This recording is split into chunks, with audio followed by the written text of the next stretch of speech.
Well, good afternoon. Is this working? Good afternoon, everyone, and welcome again to the Atlantic Council.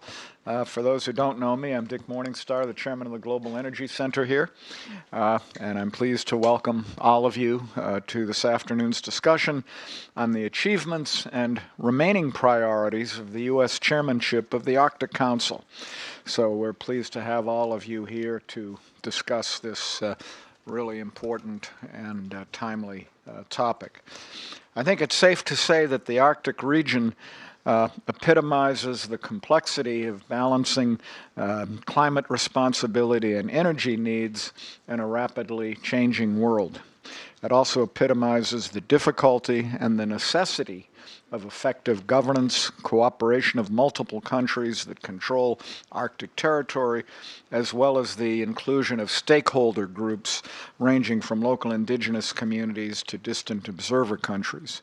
It's also of great interest, I think, from a political and security standpoint, and one of the questions is, will that become more so as time goes on?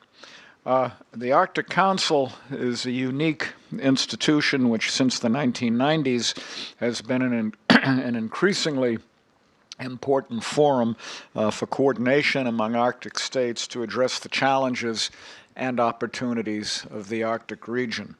Chairmanship of the Arctic Council revolves every 2 years, with the United States currently holding the position. And now with the presidential elections coming up next month, we find the United States in the fascinating position of holding the chairmanship during a change in administration. I don't know if the panel is going to want to talk about what happens depending on who wins. So not only are we eager to learn today about what the U.S. priorities and accomplishments have been since it took the chairmanship in the summer of 2015, but what remains to be done before the chairmanship gets turned over to Finland in 2017. To address all of these questions, we have a very impressive panel with us today.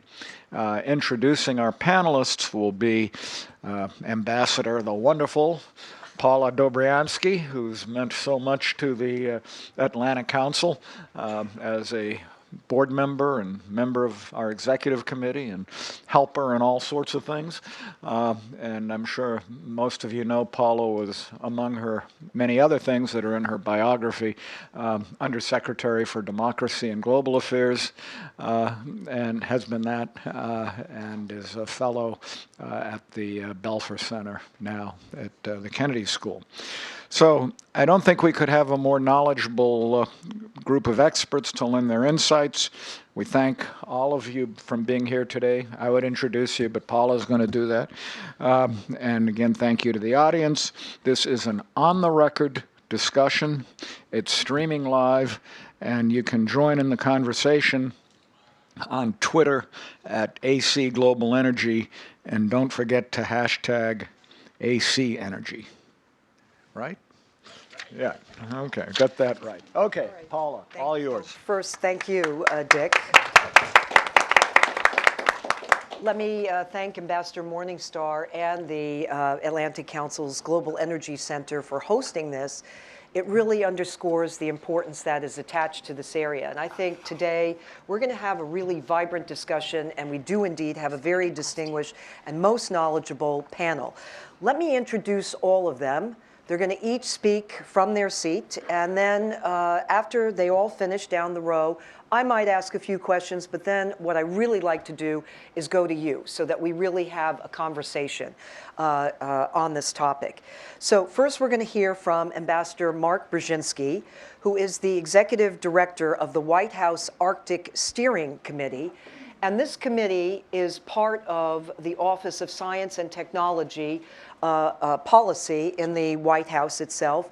Interestingly enough, it was formed to deal with the Arctic issue across the interagency. So you have 25 departments that are part of this, and it has to work dealing with setting of priorities, kind of a tough task indeed. And in fact, you're going to be going to Alaska, and I think you're sitting in a very good seat because with this, you have closed a lot of the discussion that's taken place between the Capitol and the federal government and what's happening at the local level. So we're going to hear more from him about that, because that's a very important piece. As you know, Alaska is right there in part of the Arctic Circle area, and the indigenous population cares about it deeply. We're going to then hear from, and by the way, what Mark is going to be speaking about will in fact be the White House Arctic Science Ministerial that was held in September and its achievements. We're then going to hear from Melanie Nakagawa, who is the Deputy Assistant Secretary for Energy Transformation in the Bureau of Energy Resources at the State Department. And she too, long background dealing with these issues.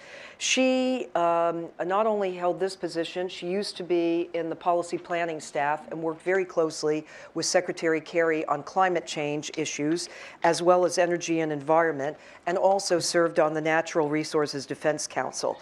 She's going to be discussing U.S. energy diplomacy and defining that for you, what energy sustainability means and how this is so very relevant to what's happening in the Arctic. And then after that, we're going to hear from Kathleen Kelly. Kathleen is a senior fellow at the Center for American Progress. She's working fundamentally on energy, and she's the energy and environment team there. But I want to highlight the fact of her tenure at the CEQ, the Council on Environmental Quality, where she led a 20-plus agency task force to develop a national climate resiliency strategy. And that formed the basis, in fact, of the climate preparedness pillar of President Obama's Climate Action Plan.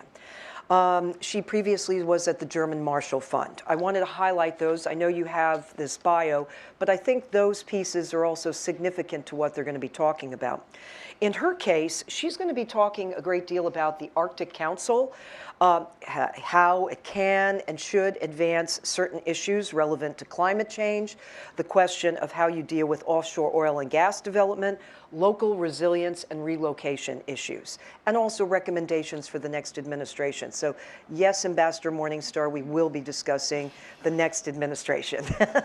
So without further ado, Ambassador Brzezinski, please, we'd like to hear from you first. Thank you so much, Paula. Thank you so much, Atlantic Council, for hosting this event on the Arctic, and how appropriate it is for the Atlantic Council to do so. Because I've seen, in terms of some of the things that the administration is most proud of in terms of the Arctic this year, there to be a strong Atlanticist overtone to it, meaning this. In March, we welcomed the new Prime Minister of Canada, Justin Trudeau, to Washington, and one of the outputs of that state visit was a Arctic statement that really reflects an uptick in the close neighborhood relationship America has with Canada, and new markers pertaining to the influence of science on Arctic policy and the way climate goals inform Arctic policy. In May, we welcomed the 5 Nordic countries for a state visit, and we also saw a joint statement to agree that climate, sustainability, conservation should inform Arctic policy. As Paula said, just last month, we hosted at the White House the first ever White House Arctic Science Ministerial, which was also attended among a total of 25 governments by Russia. At a high level, making an important contribution as, of course, an Arctic country as well. And I'm going to talk about the White House Arctic Science Ministerial in a second, but simply I want to start by saying that while I'm not an Arctic scientist, as U.S. Ambassador to Sweden, I went up to the Arctic more than 10 times. And my interest in the Arctic was really piqued by the crisis of a young man I met up there, a young Sami leader, the Sami being the indigenous population of Northern Europe, with whom I was able to travel to remote locations in Sweden's Arctic area to bear witness to the impacts of climate change on the central organizing activity of the Sami people, which is reindeer herding. And what Neela told me was this, that within one generation, it's likely that our world will be one indigenous people fewer. Because that central organizing activity, reindeer herding, will cease to exist because of the changes in snow layers in the Arctic area, which makes it impossible for the reindeer to sniff pasture in the winter. Ticks aren't, every American knows about ticks. Ticks aren't found in Sweden's Arctic area. Now they're all over the reindeer in northern Sweden, disease vectors that they are, and not just for reindeer. And Neela's warning that our world will be one indigenous people fewer is one that we should heed. Because in a generation, our society will also be feeling a greater and greater impacts in terms of climate change.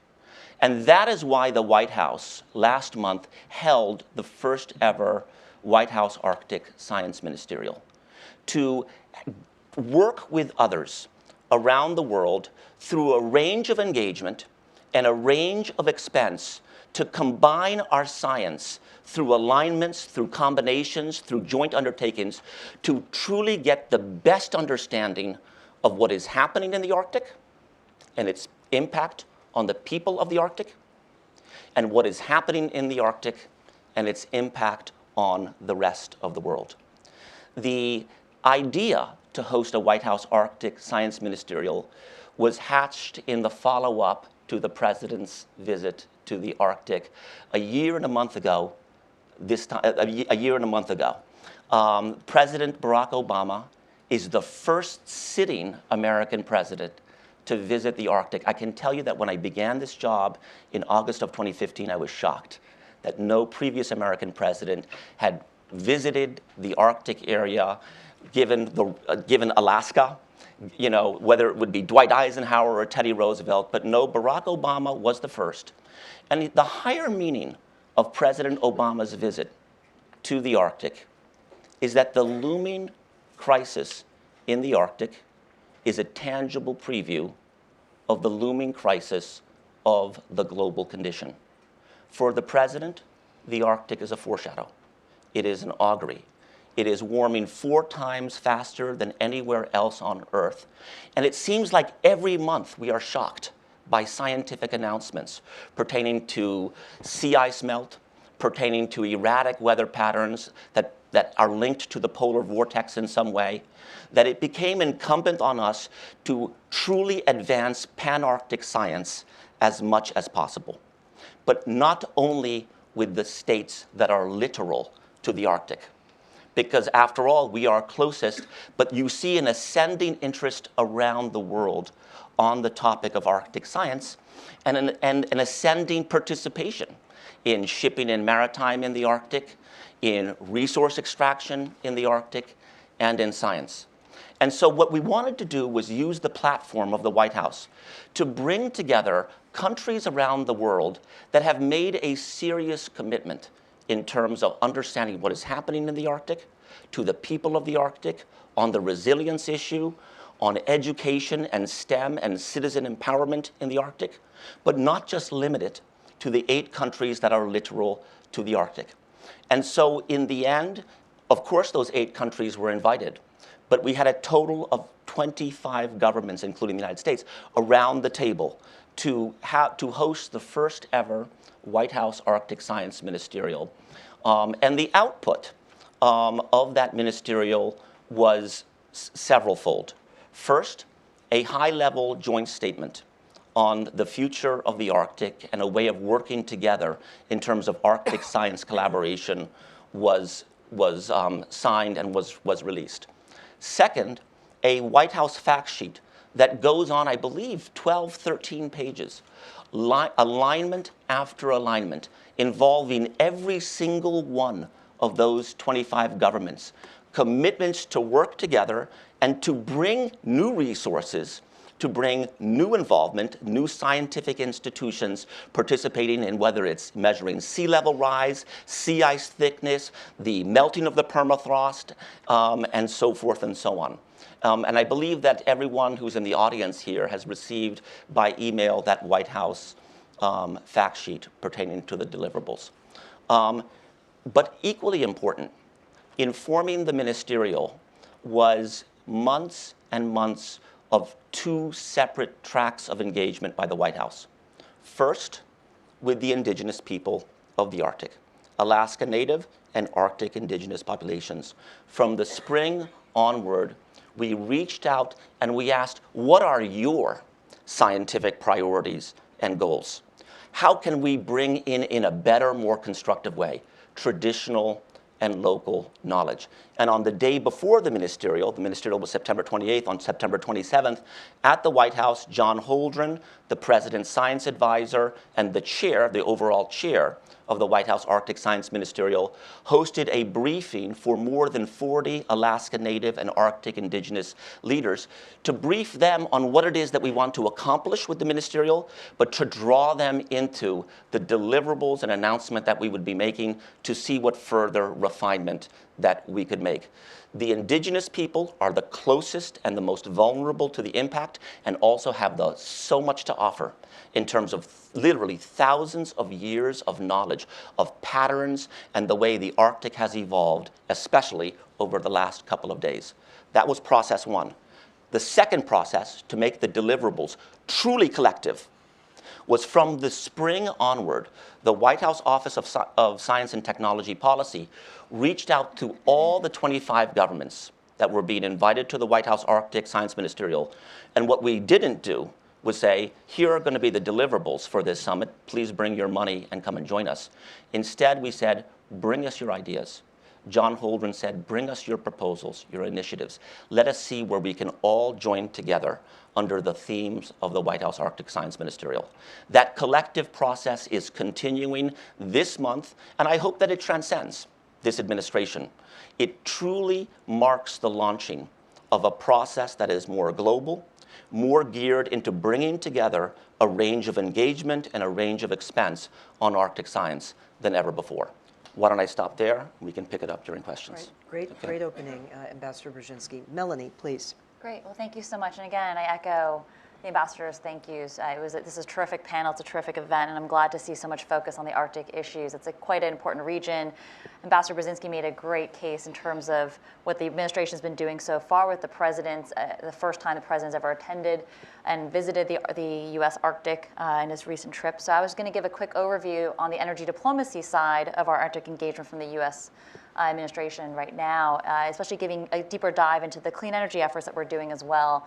Many of you probably recognize what's happening in the Arctic on the oil and gas aspects, but there's also a lot that's also happening on the clean energy, sustainable energy tracks as well. So I'll give a bit more of a deeper dive into some of those areas that we're focused on through the State Department and through the U.S. government as a whole. In particular, many of you all are very much aware of the three priorities under the U.S. chairmanship of the Arctic Council: the stewardship, safety, security of their oceans, the improving economic livelihoods, and really putting people first, and then the other track, which is also on addressing and mitigating the impacts of climate change in the region. On those three tracks in particular, I'm going to focus in on that third track in terms of addressing climate change. The idea for our perspective has really been to focus in and hone in on the energy side, on clean energy mitigation. What can we do there? How can the U.S. be a leader in this space in terms of promoting initiatives, programs, collaboration on that particular component? At the start, I was asked, how do you talk about or how do you define energy diplomacy, or what is the U.S. international energy diplomacy strategy in the Arctic region?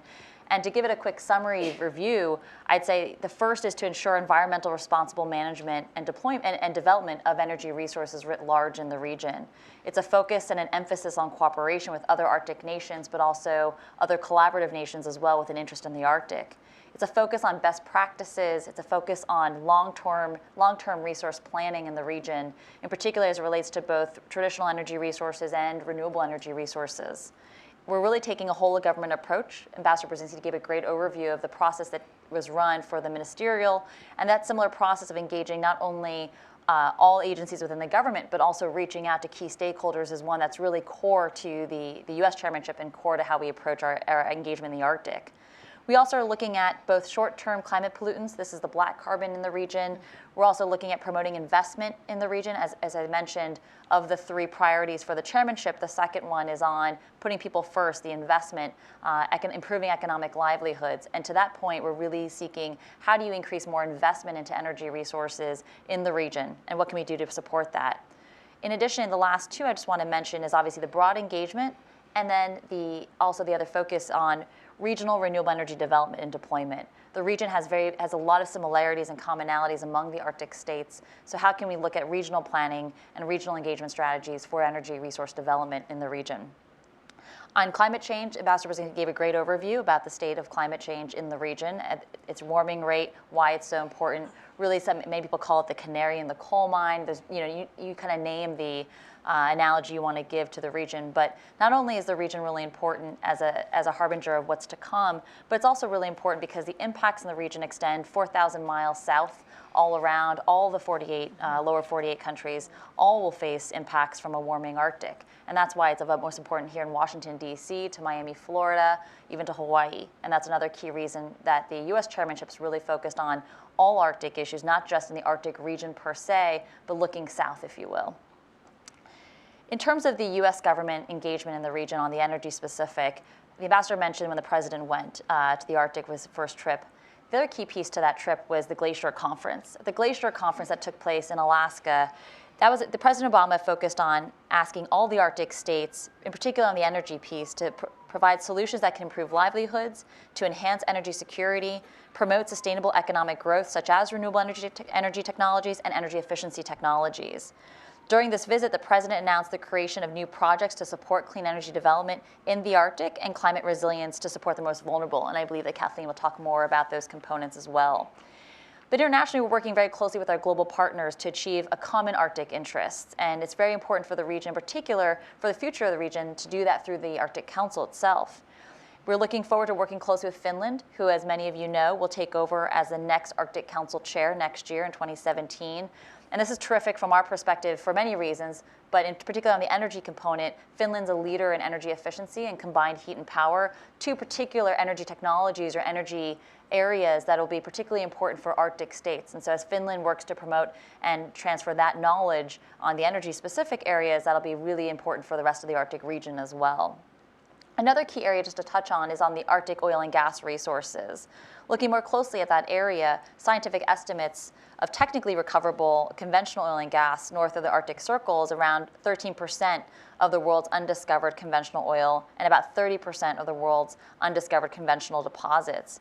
The rapid disappearance of sea ice that was mentioned earlier, this is making the resource more accessible for hydrocarbon exploration and exploitation. At this moment, although there isn't much happening in this space in particular, this lull, if you will, is a really important time for us to talk about environmental stewardship and environmental responsibility of the shared resource, as well as the extraction of the resource as well. This is an opportunity to promote best practices, more shared practices, more best practice and capacity building as well in the region as we think about what the future might hold in terms of that energy resource.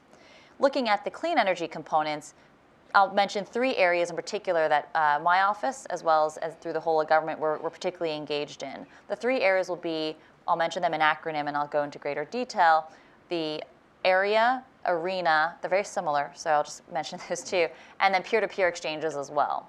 So in terms of on the renewable energy resource, there's been fantastic work already done starting to map out the types of renewable energy potential in the Arctic. Energy diversification, energy security, as I mentioned, is a key tenet to our engagement in the region. We define energy security as diversification of energy resources, however one wants to define that diversification. But a key component of diversification of energy resources is including renewable energy resources in the area. And for many in the more remote Arctic regions and Arctic communities, they're almost solely reliant on costly diesel generation for home heating, electricity, transportation. Therefore, sustainable economic development in many of these communities is dependent on the diversification of energy supply, improved access to clean, affordable, reliable energy resources as well. And then in addition, as I mentioned, black carbon, which is a short-lived climate pollutant, black carbon generated by diesel production or diesel combustion in the Arctic also speeds up melting and warming in the region. So while this is a small source overall, there's a lot of evidence to support the fact that black carbon deposits close to where it's generated, again, increases the rate of warming in the region and one that we need to focus in on. In addition, in terms of the remote communities, the numbers are quite staggering if you think about the region as a whole. There are about 200 off-grid communities in Alaska alone, 300 in Canada, 70 in Greenland, and likely 3,000 in the Arctic Russia. This is a tremendous market for American businesses, international opportunities, international companies interested in off-grid renewables, smart grids, energy efficiency. And how do we really capture that market and provide an investment climate for that area? So to that end, I'll mention the Arctic Remote Energy Networks Academy. This is ARENA. ARENA, this academy is basically focused on local capacity building, which is essential to ensuring the success of any of these clean energy programs given the remoteness of these rural communities. The U.S. has partnered with Finland, as well as Canada, the Gwich'in Council International, Aleut International Association, Iceland, and the Alaska Center for Energy and Power to create the ARENA networks.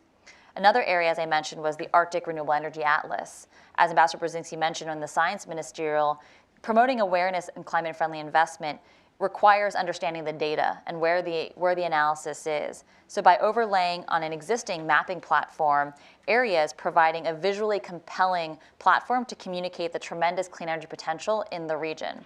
We're focused on wind, geothermal, biomass, and solar resources. I'll conclude now and welcome to take questions on each of these areas with a mention of what we're doing on the peer-to-peer exchanges as well. My bureau in particular, the Energy Resources Bureau, is partnered with Greenland to share experiences on developing efficient microgrid solutions in the Arctic. The first exchange just took place a couple weeks ago in October when 8 utility operators, renewable energy specialists, community organizers, and federal tribal representatives from Alaska shared lessons and ideas on renewable energy integration, energy storage solutions, community involvement, and hybrid energy systems with Greenland's Ministry of Energy and their public utility as well. This type of peer-to-peer exchange was really important, again, in terms of building capacity, sharing best practices, and encouraging more Arctic, inter-Arctic collaboration and cooperation. So thank you again for your time, and really looking forward to the questions, as well as hearing more about where you see partnership opportunities. Okay, thank you, Melanie and Kathleen. Great. Please. Thank you. It's a delight to be here at the Atlantic Council, and of course with all of you, and to be on this outstanding panel. Both Ambassador Brzezinski and Melanie have been working tirelessly, I know, because it's hard to get a meeting with either one of them, to really implement the most ambitious Arctic Council agenda as possible under the U.S. chairmanship. And it's really been fabulous to see how much the U.S. government has been able to maximize the agenda, not only to draw attention and shine a really stark light on the rapid changes that are occurring in the Arctic, but also to advance a real solutions-oriented agenda. So appreciate that, and it's great to be here.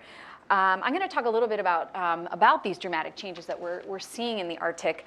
The Arctic is really right now warming and melting at an unprecedented rate that really has absolutely dire consequences, not only for people in the region, but around the globe. It's affecting sea ice, it's affecting permafrost, it's affecting the Greenland ice sheet and sea level rise. These are all impacts that have not only affect people in the region, but really can be life-changing effects around the globe. I'll talk a little bit about Greenland. Scientists have been studying Greenland carefully, and the latest data and observation really reveal a stunning rate of Greenland ice sheet melt. The Greenland ice sheet covers almost the entire island of Greenland. Just to give you a sense of the scale, it's about 3 times the size of Texas, and in its thickest place, it's 2 miles thick. This is just a massive sheet of ice. And if the Greenland ice sheet melts, and we are approaching a point where melting will become unstoppable with Greenland, that's a 23-foot sea level rise that we will experience over centuries, but we will experience that around the globe. And that will have huge implications for the roughly 3 billion people, or 40% of the population, that live in coastal areas around the globe. So when might the Greenland ice sheet melt? This is something that keeps me up at night.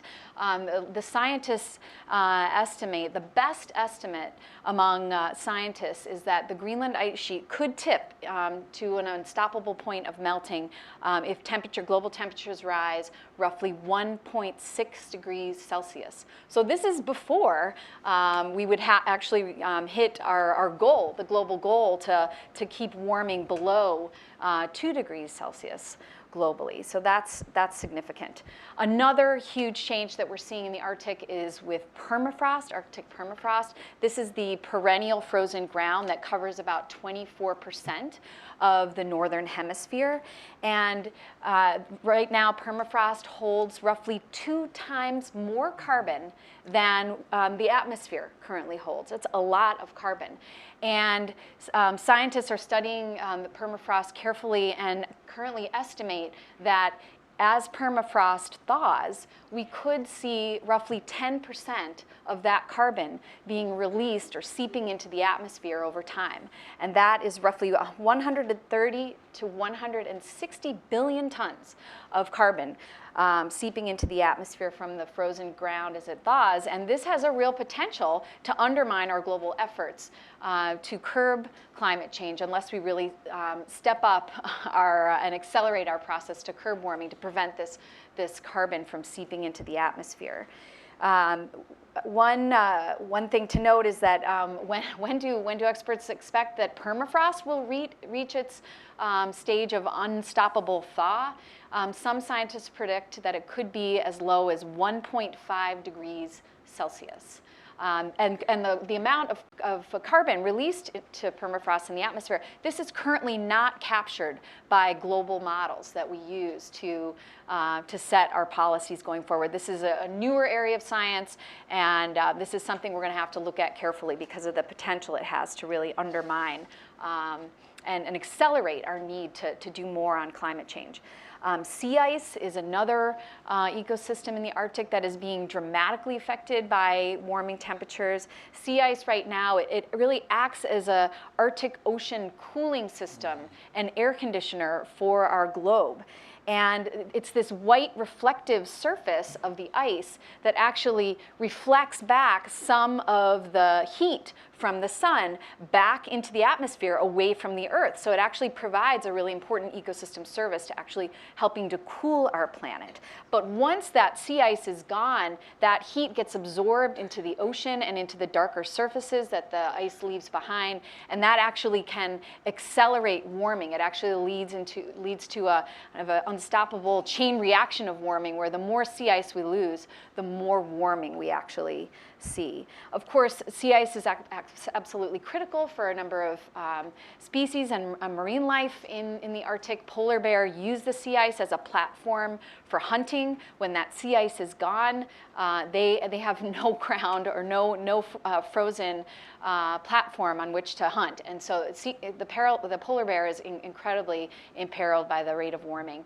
Of course, walrus, whale, other marine life, fish rely on the sea ice. These are species that the Alaska Native communities and other indigenous populations rely on to support and sustain their economies and for food. So this is critical for them to maintain their traditional culture. Sea ice rate loss currently, we're seeing sea ice melt at a rate of 10% per decade. And this rapid rate of melting, we've seen this trend since the early 1970s. So this is a significant impact.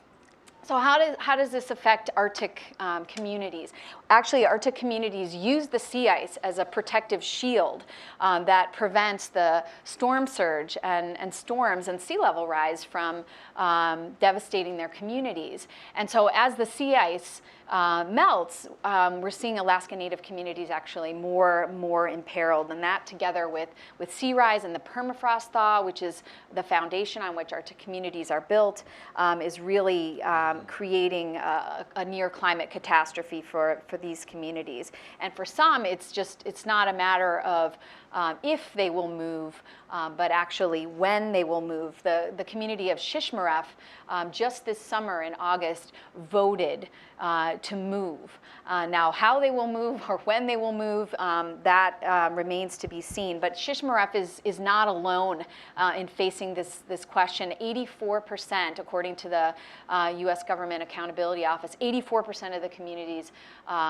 in the coastal Alaska in coastal Alaska near the Arctic are imperiled. And that's 184 communities out of 213.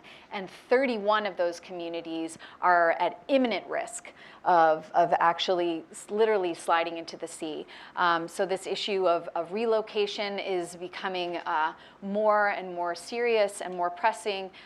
This is a trend that we're seeing not only in Alaska, but a growing rate of this as severe storms hit in the lower 48 as well. And the need for technical assistance in evaluating whether communities should move and when is absolutely critical. The US government is providing some of that, but much more is needed. And then, of course, the critical question, how do we pay for the move, is something, even when a community votes to move, they don't necessarily have the resources to make the move happen. So that's a challenge that not only this administration, but the next administration is going to have to deal with. On the topic of oil and gas development in the Arctic, Melanie touched on this. President Obama last year strengthened the oil and gas safety and environmental standards for Arctic oil and gas development. That was a big step. But even with this improvement, the US currently lacks the capacity and know-how to really respond to an Arctic oil spill. We don't have the roads, we do not have the critical infrastructure, the deep water ports, the airports. We only have one heavy icebreaker in operation right now. That icebreaker is only going to be operational for another couple of years. We simply do not have the capacity to respond to a spill in the Arctic. And even though Shell and other companies have currently set aside their Arctic oil exploration ambitions, if the market rebounds, we could see renewed interest, and we're going to need to address that. The US Department of Interior estimates that future oil and gas development in the Chukchi Sea brings with it a 75% chance of a spill in the Arctic of more than 1,000 barrels of oil. That's a pretty high risk. And my recommendation is that the President of the United States, President Obama, make an immediate step to address this high risk, given what's at stake, and take Arctic oil and gas drilling out of the the offshore 5-year plan right now, which is currently in draft form. But we simply, given the risk and the fact that we do not have the capacity to respond to an oil spill, we should remove all Arctic oil and gas offshore drilling leasing from the 5-year leasing plan. What else can we do? President Obama has said recently that this is the only planet we've got, and this may be the last shot that we've got to save it. And that is absolutely true. Scientists and experts estimate that we only have a very small window within which we need to make dramatic steps to reduce global emissions of CO2 and to rapidly transition to a low carbon, clean energy economy. Just years, really, to make this transition. And we can immediately start doing this by implementing our emission reduction commitments under the Paris Agreement. This is a historic agreement. 195 countries, both developed and developing countries, have put targets on the table. The Paris Agreement now has enough support to enter into force in November, which is a huge accomplishment, much more rapid entry into force than was anticipated.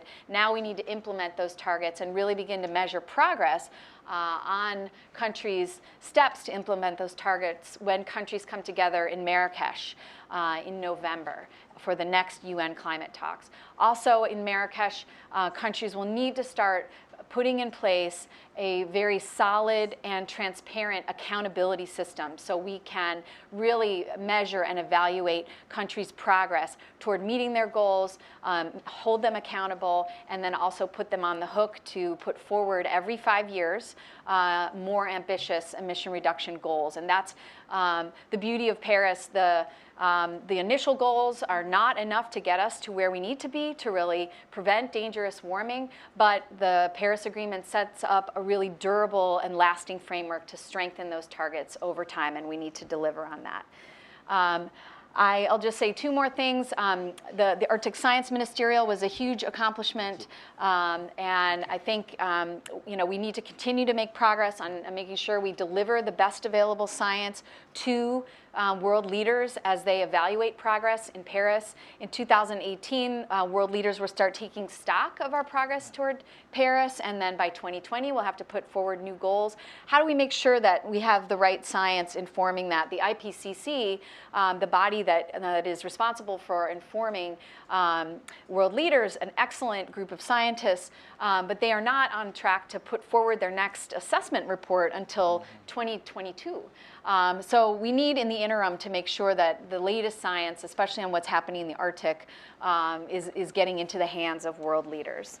And why don't I stop there? I had a couple other recommendations, but I think we can save those for the Thanks. the chat. I'm sure you'll have a chance in getting them out in the Q&A. Thank you Great. so much. Great, Kathleen.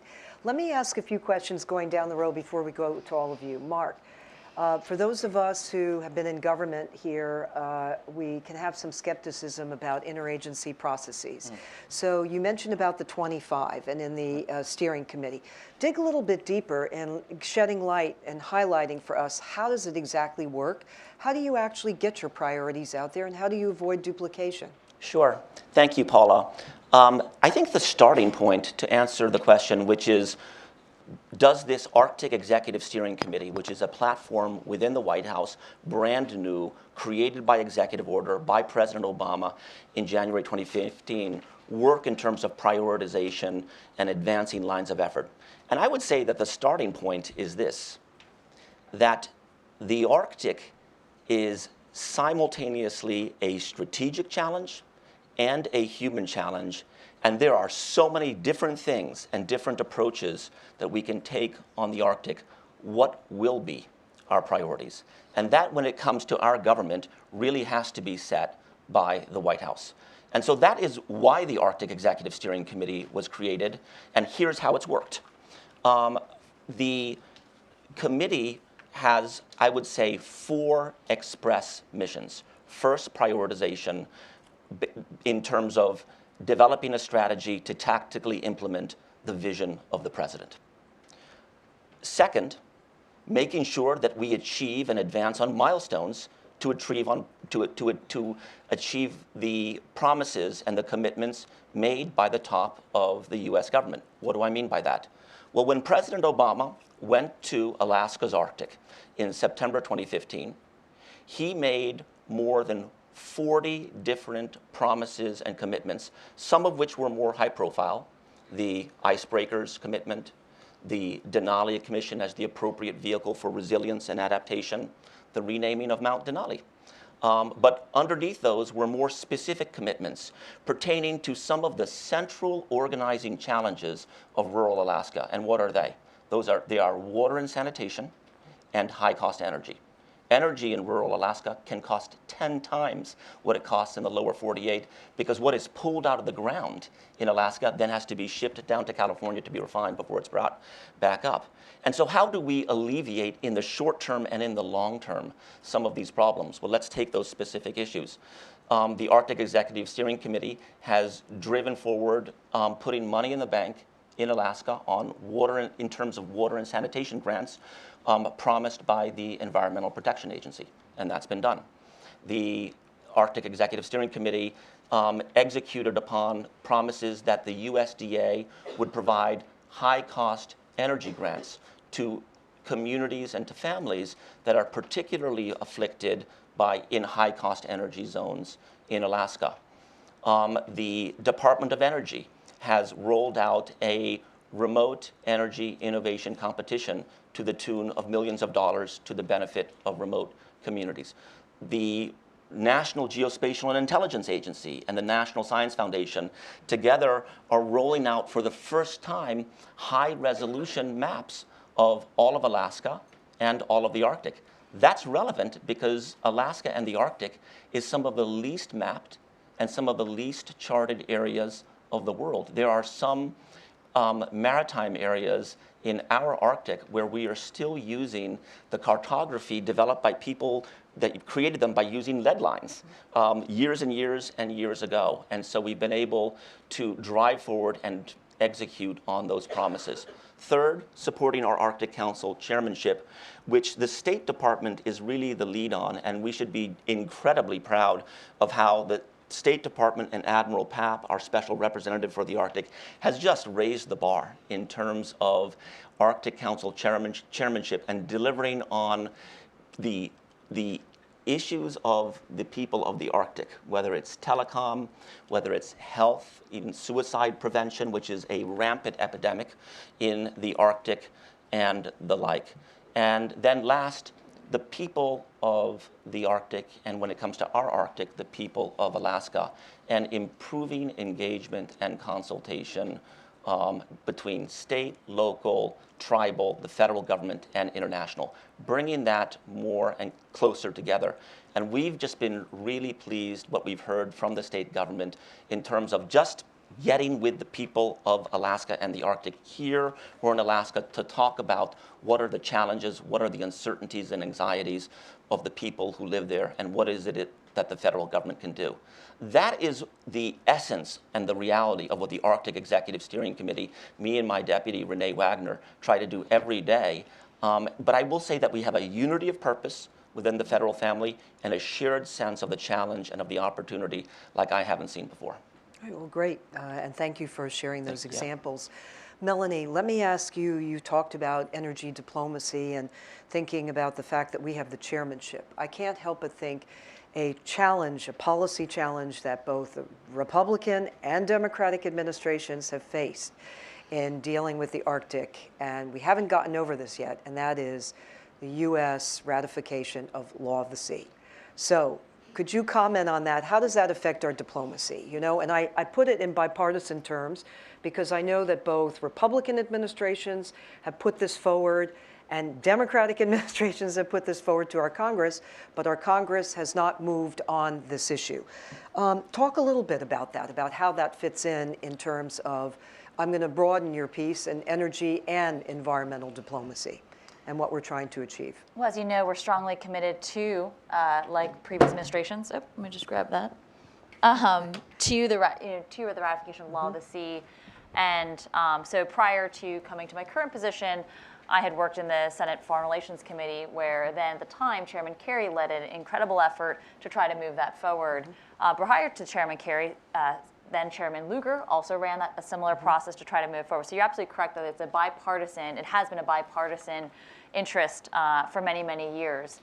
Despite the inaction on the congressional side, as you know, the U.S. is already operating in many ways that this is already the governing rules within the region, and we operate in that way in particular. And that has been one that's obviously helped us in terms of our engagement in the region because we're already operating as if this is law. But in terms of us not actually being a formal party, there are, you know, as we saw when we were in the Senate, there were concerns with us not being a party. There's certain aspects of the treaty that would allow us in terms of rare earth minerals or mineral rights components, and therefore, again, it's always been put forward as a key priority. Unfortunately, you know, at times when we saw when we were in the Senate, politics got in the way. It wasn't a substantive issue. If it was, I think we would be in a position where this would be already done. But unfortunately, we were unable to move it then. In terms of our day-to-day operations and our engagement on energy issues, we've been in the fortunate position where, despite not being a formal party to the convention, to the Law of the Sea Convention, we are able to move forward and make progress in cooperation with partners in the region. We're able to work collaboratively with many of our partners in the region as well. But again, the one aspect is that governing component we still are not party to, and that has been a concern. But again, we hope that the next administration and potentially the next Congress, again, it's got to be a meeting of the minds of both. Right. So when that time happens, that'll be of utmost importance. But until then, we have the benefit of at least having partners in the region and partners in the area to help us pursue a lot of our key priorities. Okay, great. And Kathleen, let me ask you sort of two-part. One is, you know, the Arctic Council, when I served in government, we didn't have observers, and now it's really expanded. And if the audience knows, you have representation. China is an observer, Singapore is an observer. You have a number of countries, I'm not naming them all, that are observers. Say a little bit about that, about how they work on the agenda, where they fit in. And also the second part is, because you really gave us a window on the indigenous interaction, and as did you with your story about going up north and meeting with the Sami tribe, One of the unique aspects of the Arctic Council is the fact that you have government, usually foreign and environmental ministers, mostly foreign ministers, sitting at the table.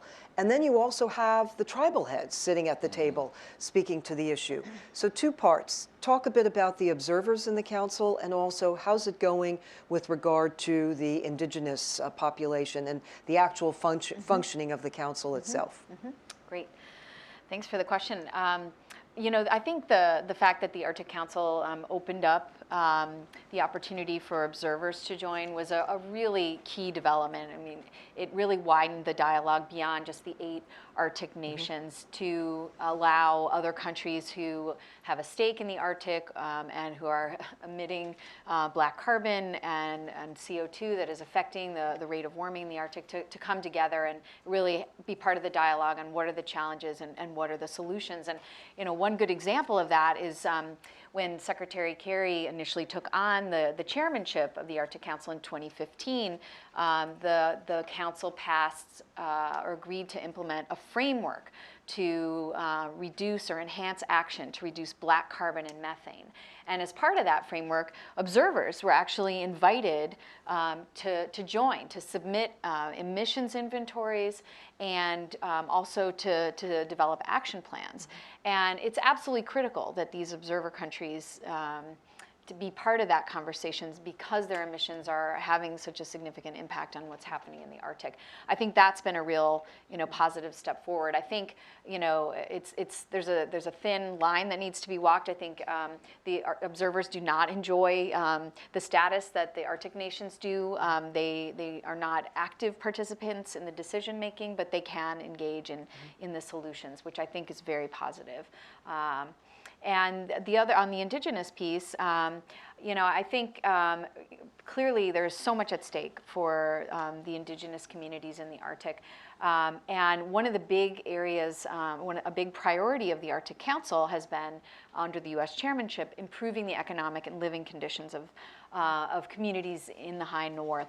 And as part of that, there's been an active effort to develop a comprehensive adaptation strategy and plan. And that has been developed with careful input from local groups, from indigenous leaders to try to put the best solutions and the best practices and identify where the needs are in terms of technical assistance to help Arctic communities adapt. So I think that is also a very positive development with the Arctic Council. Right.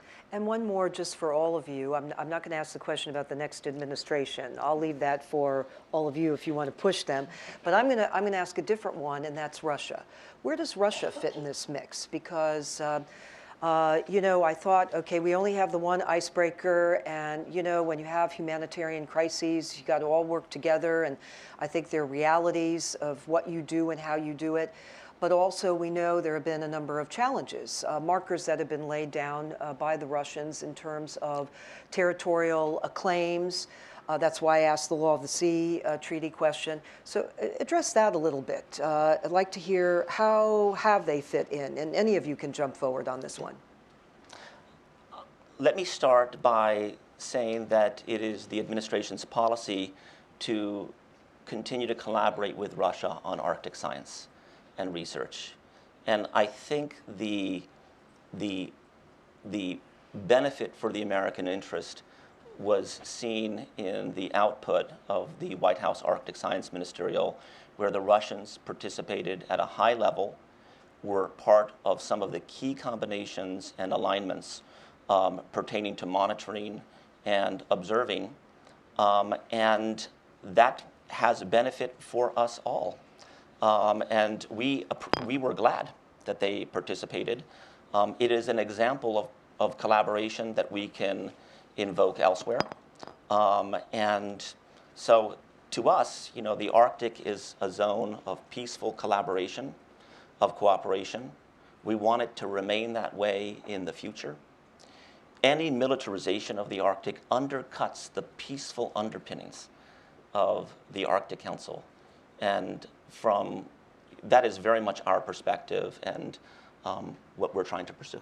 I don't know if my colleagues. And I would just add to, in addition to the ministerial, the Arctic Council itself, under the U.S. chairmanship, there's been great collaboration with our Russian counterparts and their attendance and participation through the Arctic Council as well. So in addition to the ministerial earlier this year, the council is also a great example of where that collaboration is. And again, it reiterates that aspect of this region in particular being of utmost a foreign policy, a national security, an energy and economic priority, and these shared interests that all parties of the Arctic Council actually have, and therefore there's a real interest in all parties participating. And so from the Russia perspective, and to the Russia question, I've personally been very impressed with the type of collaboration that we've seen, despite other challenges in other fora with various countries, frankly, but really having the Arctic and that the communal purpose and the shared interest of the region across economic, environmental, energy, security being really a core tenet to where everyone comes together has been really impactful on me personally as well.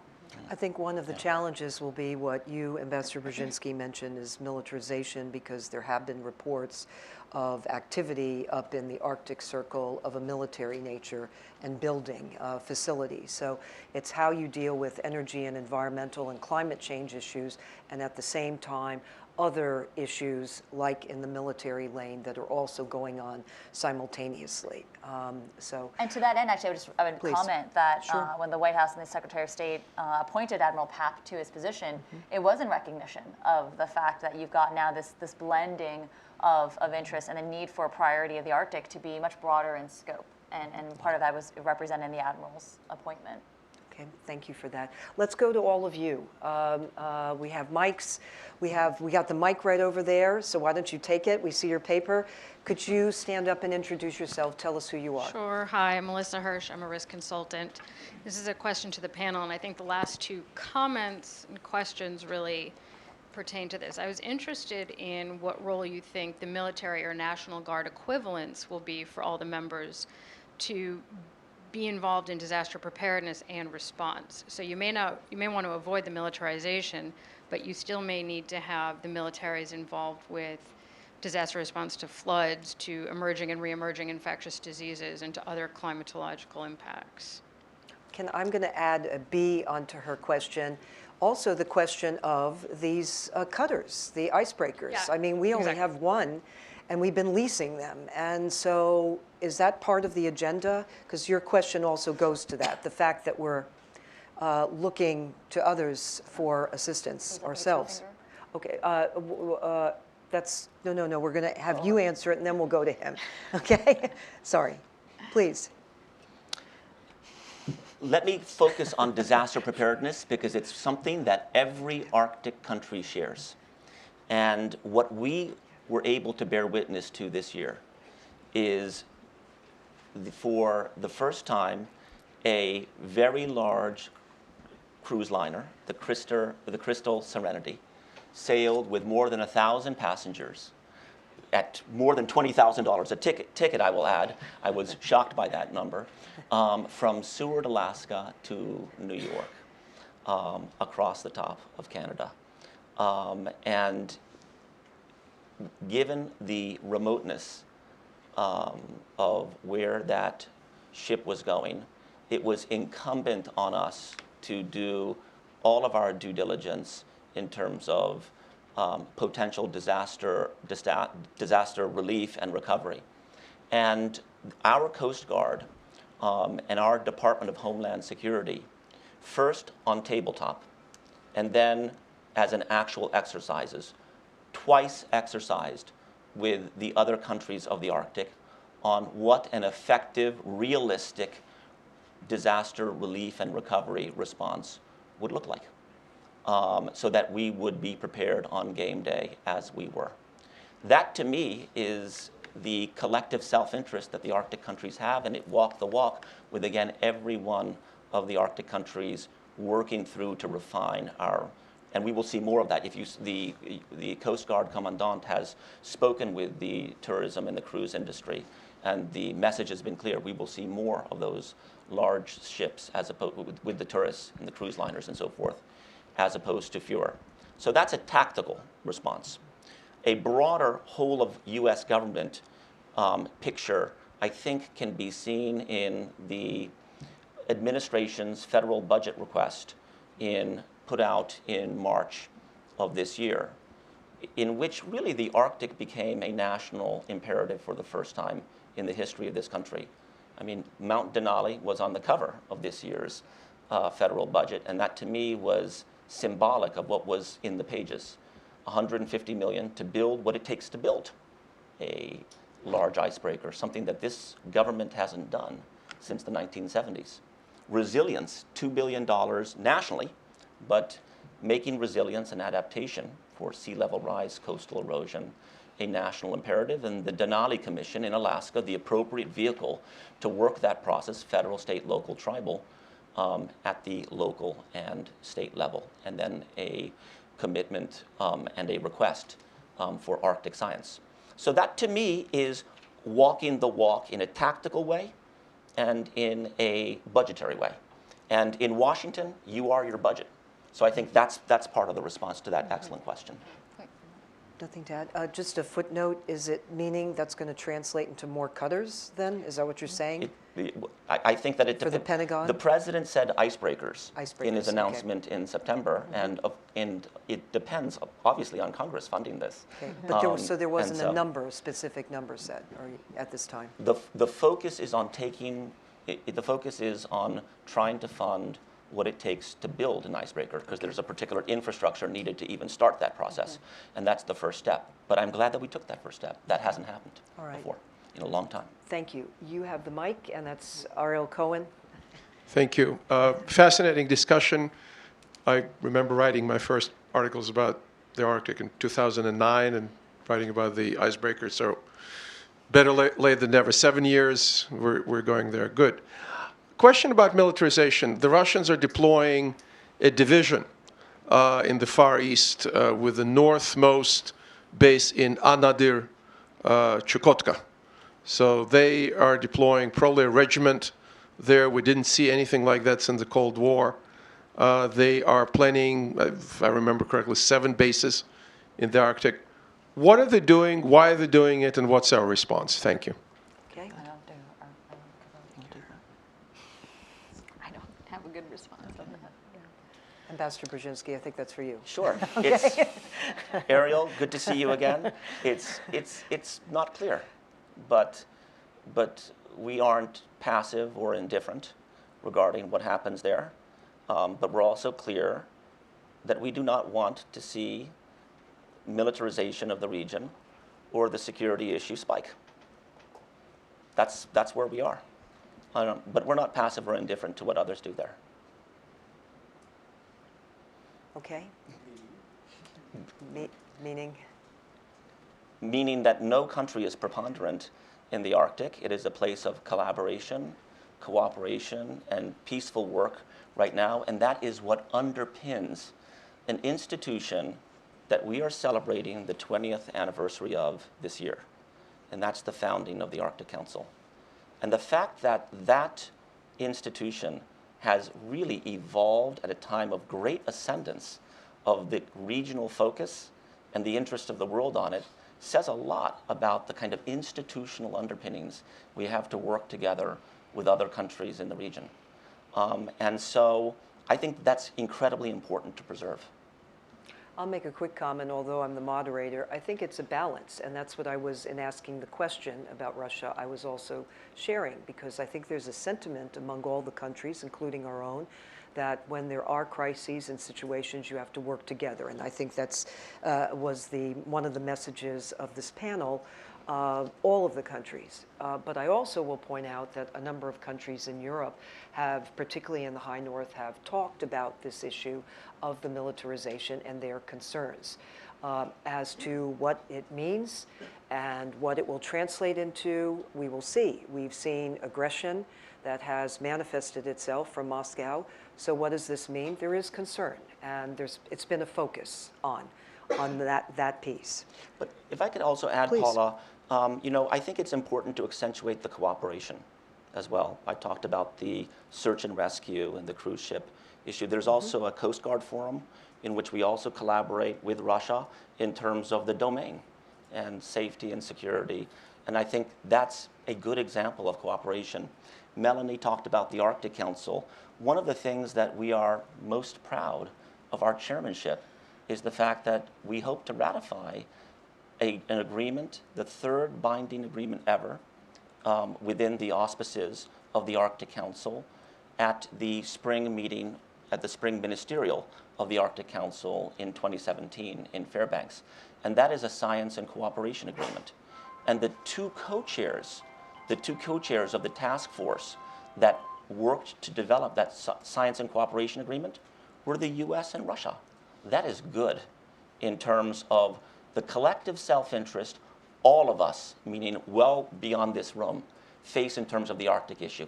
And that is our children and our children's issue, and our children's children and the world they inherit. And we are seeing an augury of that in the Arctic now. So working with others is incumbent on us. Ambassador Mark Grossman. Yeah, hi, my name is Mark Grossman, and thank you very much. I wanted, first of all, to thank you all for working every day to remind people that the United States is an Arctic country and that we have great interest there. And then just to follow up on the point, Paula, you just made about balance.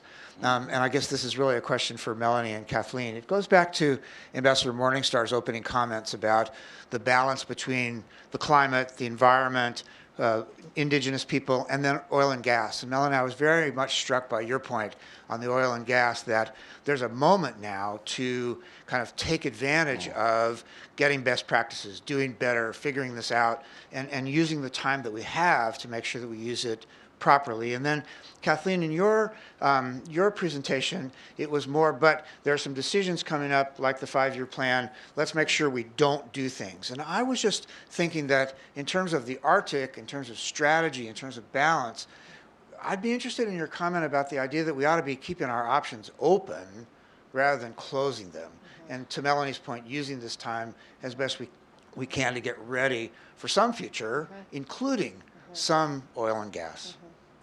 Do you want to start? Sure. So as part of the State Department's Energy Resource Bureau, which was just created about 5 years ago, so for those who don't know, we're a foreign ministry that actually has a bricks and mortar energy bureau that was established by Secretary Clinton, mainly because of this issue of national security, economic development, energy security really coming to the forefront of a foreign policy agenda. And one of the key questions that brought us into this discussion was the diversification of energy resources and the use of energy, both in terms of cooperation and potentially for conflict, especially when you look at where we were 5 years ago at the creation of the Bureau and what was happening with oil prices, the advent of the shale, the gas boom here in the United States, the U.S. becoming a net energy exporter as well.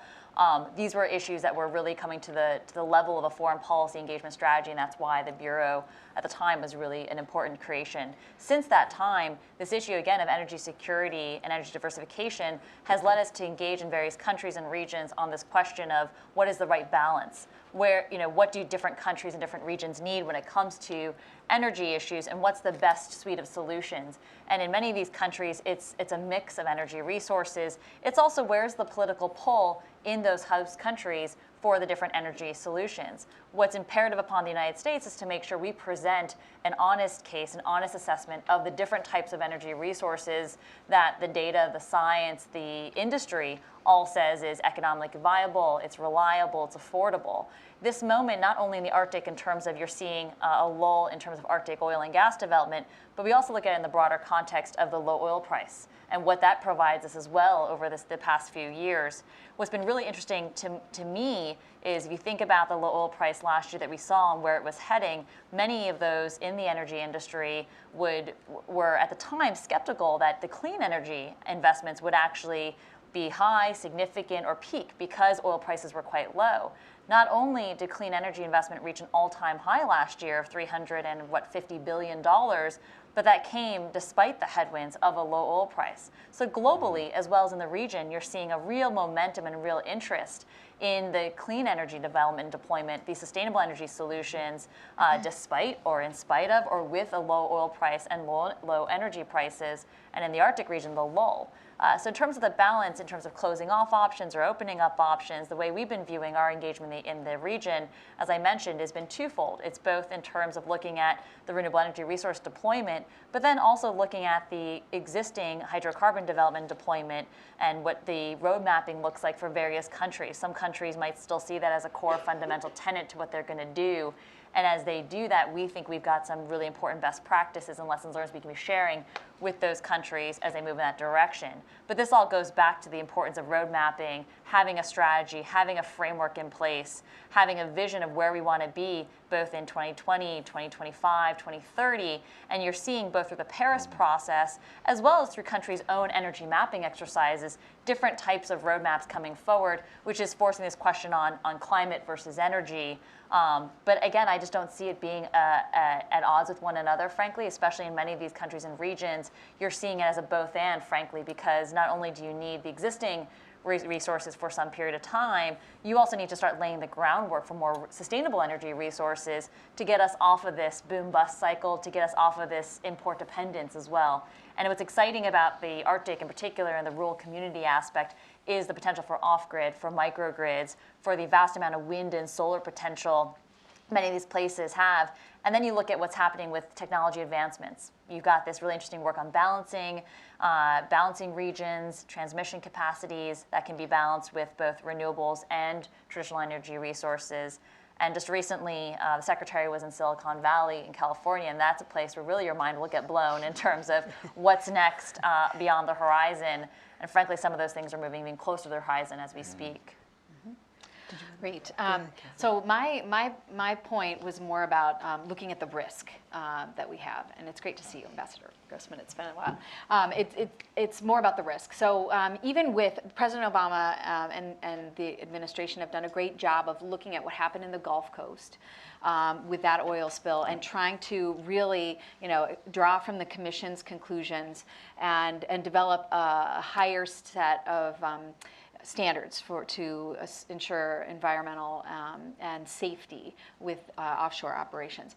The challenge in the Arctic is the conditions are wildly different than what we see in the Gulf Coast. And we're talking about incredibly rough seas, very high winds, and then you add that to the fact that we simply don't have the infrastructure. We don't have the ports or the roads or the airports to be able to really bring the personnel in to be able to respond quickly to a spill, which we know is absolutely essential. In the Gulf Coast, we were able to deploy ships from various ports along the eastern seaboard. We had countries like Norway and others bringing their support vessels to help. We just wouldn't be able to get that kind of response in the Arctic. And with the Department of Interior saying there's a 75% chance of a spill, even with the new standards, that's a high risk. And when you don't have any way to mitigate that risk, I say we should take it off the table until we can get that capacity and infrastructure in place to be able to respond to the risk. Okay, thank you. Ambassador Morningstar, we began with you. I think we're going to end with you because we're Oh, approaching okay. time. Well, and we have to if get there's in somebody else, that's okay. We have to get in the question also, which I'll add on, is please, what do you do for the transition and for the next administration? What can we expect?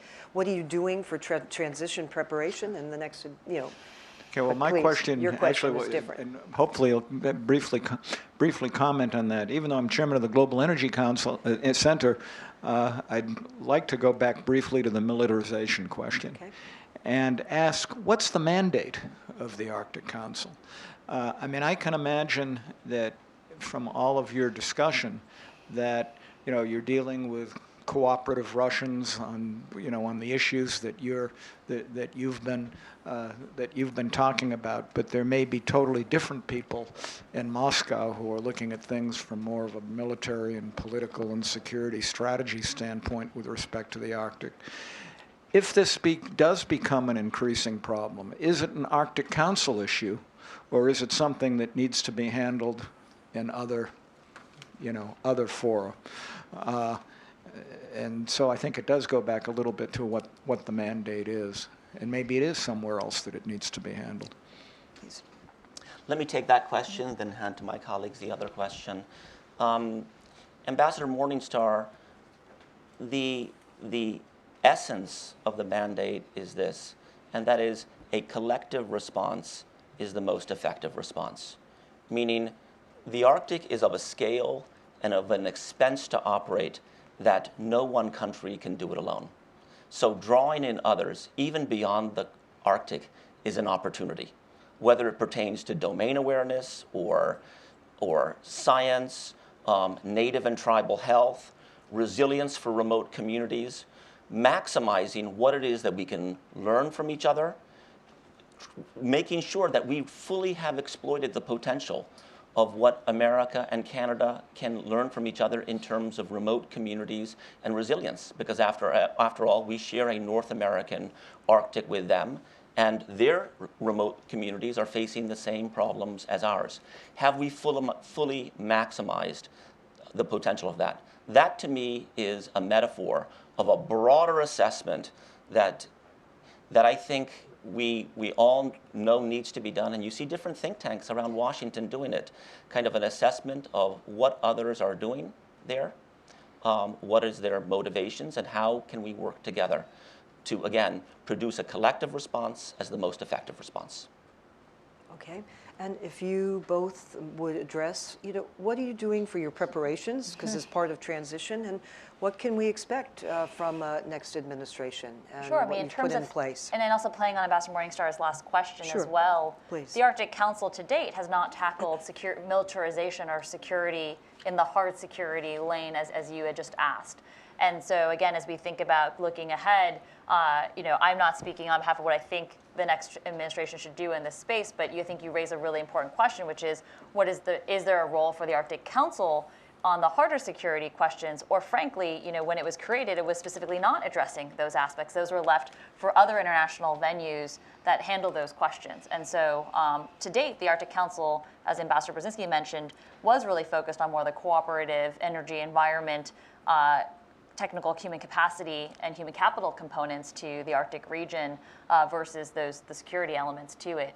In terms of on the transition, really excited to say that our U.S. Arctic Council chairmanship transcends or goes through the transition in that our chairmanship will end next spring or early next year in 2017.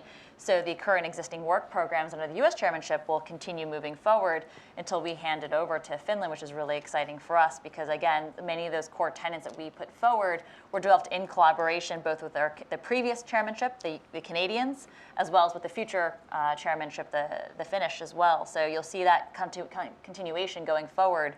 You also heard about the budgetary aspects and where you see that moving forward in terms of moving forward in transition. And in general, again, this is an area that we have seen incredible bipartisan support for, engagement in, and continued support for it going forward. And so we really expect to see that continuing on well into next year as we hand over our chairmanship. Well, in my view, I think the next president is going to have a very pressing to-do list, a very long and pressing to-do list to really tackle this global challenge of climate change. Not only will that next president need to work actively through the Arctic Council to make sure that we implement the black carbon regional targets that Melanie talked about, but also to make sure we deliver the right science to world leaders as they think about implementing Paris. The next president will have to play a leading role, as President Obama has done in the international arena, to ensure continued global progress on curbing climate change. The next president will need to make sure that we implement our Paris target and to make sure that we and other countries put forward more ambitious targets going forward. This weekend, we passed a new amendment through the Montreal Protocol to phase out heat trapping HFCs. This is a very dangerous and potent greenhouse gas. This is absolutely critical and groundbreaking agreement that the next president will have to lead in terms of implementing. The list goes on, a new agreement this month on aviation emissions. And not to mention, the next president will have to lead a very ambitious foreign policy agenda. Just last month, the National Intelligence Council released a report showing that climate change is a very pressing threat multiplier. It accelerates conflict in already unstable regions of the world. It increases migration. It increases food instability. Huge impacts that affect stability in already regions that are threatened, in addition to sea level rise. The next president is going to have to take this into account in his or her foreign policy agenda. Looking at the candidates, we have one candidate who thinks climate change is a hoax. who says he will cancel the Paris deal. Another candidate says that this is a pressing global challenge. We need ambitious action to address it, both internationally and domestically.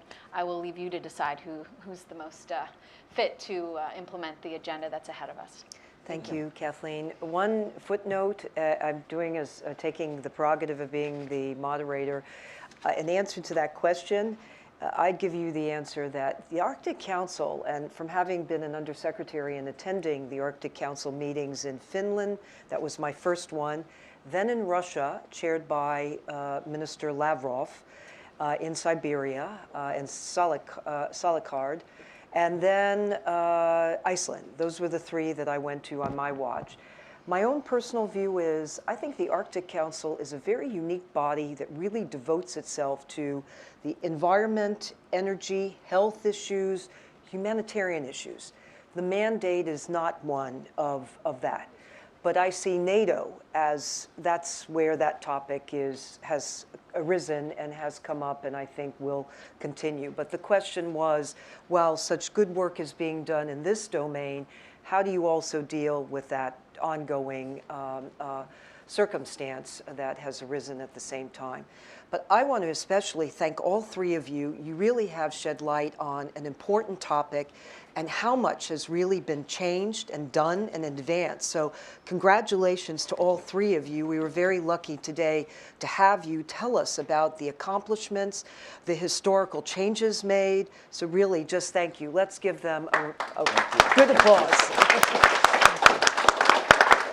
Thank you very much.